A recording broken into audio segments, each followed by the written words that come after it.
Saudi अरब की जानिब से मशरिक़ वस्ती में पायदार अमन के लिए ईरान और दीगर इलाक़ाई ममालिक के दरमियान वसी तर अदम जारियत मुआहिदे के लिए काविशें शुरू कर दी गईं।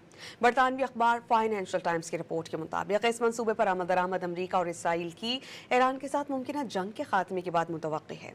एक अरब सिफारतकार के मुताबिक इस मुजव्वज़ा मुआहिदे की बुनियाद 1975 के हेलसिंकी मुआहिदे पर की गई, जिसके जरिए सर्द जंग के दौरान अमरीका, यूरोप, सोवियत यूनियन के दरमियान कशीदगी कम की गई थी। रिपोर्ट में यह भी इंकशाफ किया गया कि मुत्तहिदा अरब अमारात की इस मुआहिदे में शमूलियत के हवाले से शुबहात पाए जाते हैं। अमारात 2020 में अब्राहम अकॉर्ड के तहत इसराइल के साथ ताल्लुकात इस्तेवार कर चुका है।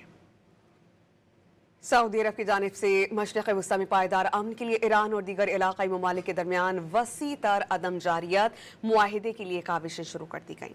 बरतानवी अखबार फाइनेंशियल टाइम्स की रिपोर्ट के मुताबिक इस मनसूबे पर आमद दरामद अमरीका और इसराइल की ईरान के साथ मुमकिन जंग के खात्मे के बाद मुतवक्की है।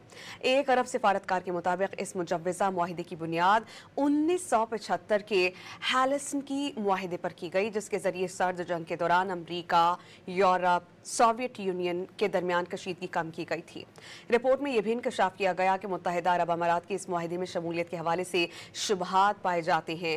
अमारात 2020 में अब्राहम अकॉर्ड के तहत इसराइल के साथ ताल्लुकात इस्तेवार कर चुका है।